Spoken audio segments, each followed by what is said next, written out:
week, we will be together tomorrow, yes, I think? Yes. The third period, right. So my goal for this week is just to go over a ton of these types of questions, and that will be considered like the test, if that makes sense. So we're gonna go over them, we're gonna discuss them, do them, plan to be done, and then we're just gonna start studying. Oh no, I have a few things for,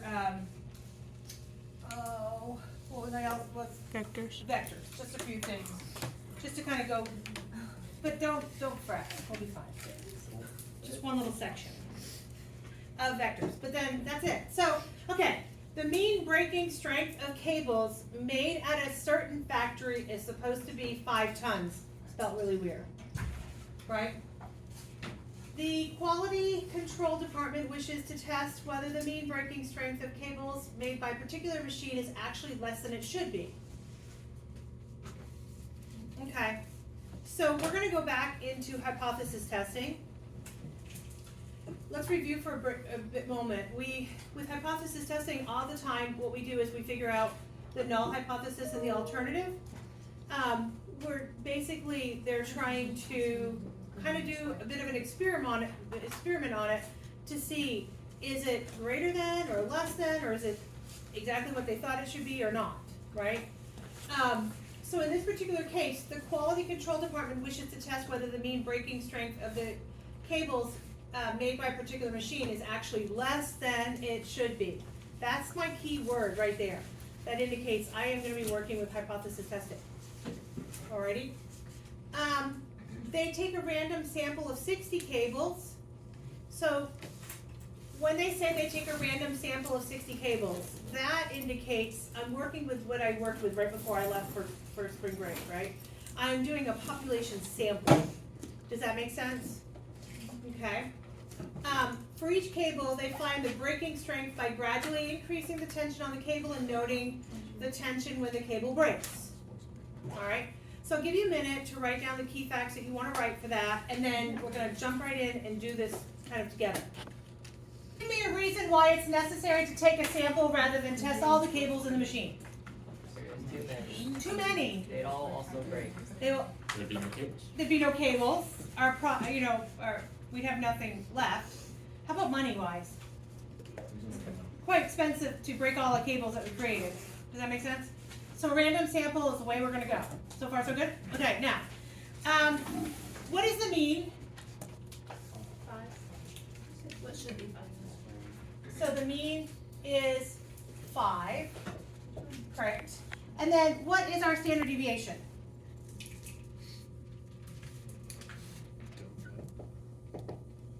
They don't tell me? Oh, keep reading. The mean breaking point of the 60 cables is found to be 4.95, given that the population standard deviation is breaking strength is 0.15. So they give us that. Test at a 1% significance level whether the population mean breaking strength is less than it should be. So, back to that question. What is the standard deviation? 0.15. Should we change that mean to 4.95? No, because that's going to be in a minute. Yes, we'll talk about that. So, the next question is, if we're setting up a hypothesis, what is my null and what is my alternative? It's 5. It's supposed to be 5, right? So my null is that my mean is 5. Okay, what is my alternative? We want it to be less than 5. Understand so far? Are we cool? So when doing this, first thing we want to do is kind of set up what's our important information, and we need to declare our null and our alternative. And the next thing I ask you is it going to be a one-tailed test or a two-tailed test? One-tailed. Why? Because it's just less than. Let's talk about the different scenarios that can happen. When x is less than, it's going to be a one-tailed test. X is greater than, it's going to be a one-tailed test. When does it become a two-tailed test? It's just not the same. Not the same as the original. So if I said the mean is 5, or it's not 5, right? So that would be my two-tailed test. Are we good? Oh, it's wicked hot in here. Okay, so go ahead and tell me, what is my population going to be? It's normal. Okay. So what is my mean for my population sample? No. No. So my mean of my original sample is also going to be my mean of my population sample, always. The only thing that's going to change is the variance of it. How are we going to rewrite the variance? For the population sample, it would have looked like, it would have been a 5 and 0.15 squared, right? For the whole population. But if I'm looking for a sample of it, how am I going to rewrite this? The number 60, right. So it's the variance, the 0.15 squared, divided by that, the 60. Okay, does that ring a bell? Where does the 4.95 come into play? That is what we refer to as my test statistic. I need a new pen. The test statistic is what we're trying to test it against.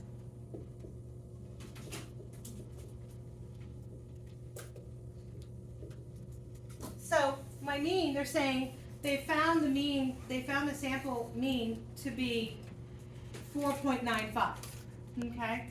So we're trying to find the probability that indeed, is it going to be less than it should be? So we're looking for the probability that x is less than or z is less than or equal to the 4.95. It's a normal. It started as a normal, we continue as a normal. Do I need to do a continuity correction? I don't. If I start as a binomial, then yes. If I start as the other one, Poisson, then yes. But normal start to normal, continues to normal. And what am I using here? Is it necessary to use the CLT in this case? No, this is already. Yeah, it's greater than 30. Because what? It's greater than 30. Greater than 30, yes. Does that make sense? So I'm using my CLT. It's a normal, stays a normal kind of deal. All right, so how do we go about calculating this puppy out? Okay, it's a normal. I've got my information. Do you guys remember the little formula? It's x minus mean divided by the standard deviation. So I'm gonna let you start that out. Go ahead and crunch your z-score. So x, 4.95 minus 5 divided by the square root of 0.15, thank you, divided by 60. Come up with that answer for me. You're gonna have to look at your bright colored sheet of paper. Why are you square rooting it? Huh? Why did you square root it? Because that's the variance and we need a standard deviation. Figure it out on your, I got negative 2.582 is what I got. Is that what you got? Okay.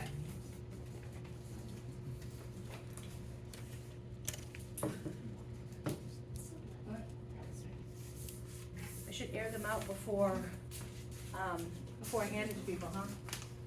Whew, I don't know if it's the.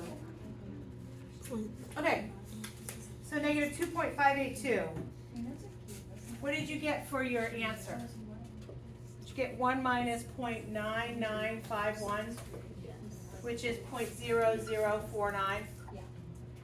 Nobody's getting that? I didn't get that. You got that? So this is your z-score. You're looking for the positive of your z-score. You're looking for it to be less than that. So you're looking for the little tail. So once you get this answer of 0.9951, you subtract it from 1. Can you draw up the picture?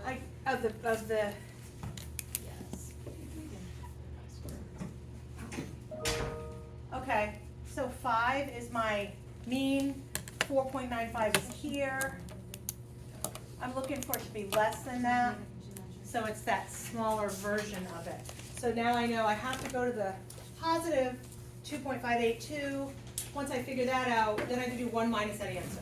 And then the significance. We're gonna do that now. We're gonna do that part now. Okay. Okay.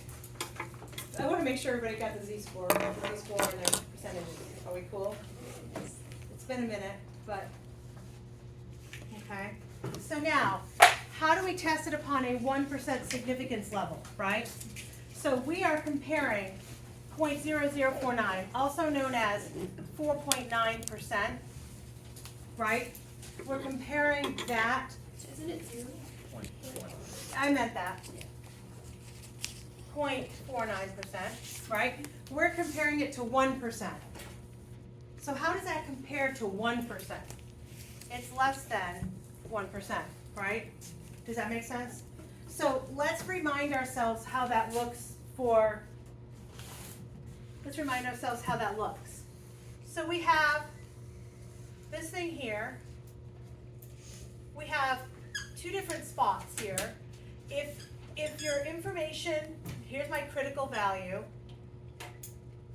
my critical number, okay. If my information falls in here, we reject the null. If it falls in here, we reject the null, okay? If it falls up in here, if it's indeed bigger than my critical value, then we don't reject the null, right? We accept the null. We shouldn't really say, basically we reject the alternative. We're really not supposed to say accept, but you get the idea.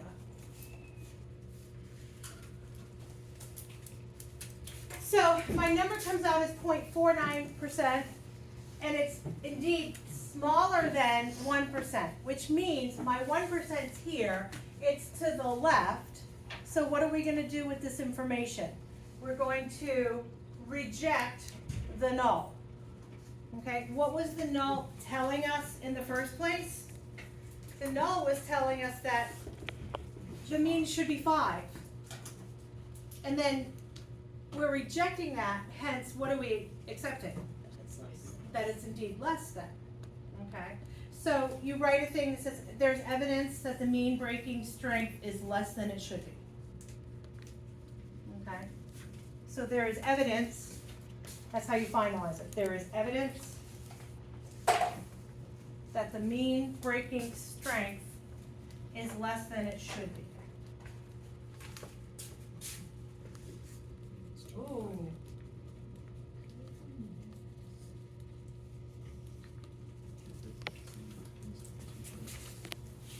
What's the segmentation? That's what happens. We don't detect it. That's what calculation is. What is N equals to? N equals to 30 or is that N equals to 30? Okay, so when we did the Z-score, we got this pretty small.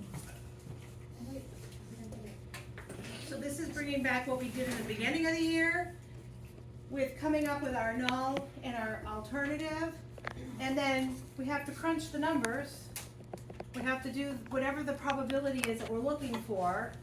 And then we compare it to the significance level that they give us. And then from there, we either are going to accept the null, can't say accept, reject the null, or don't reject the null, I don't know, however you want to say it.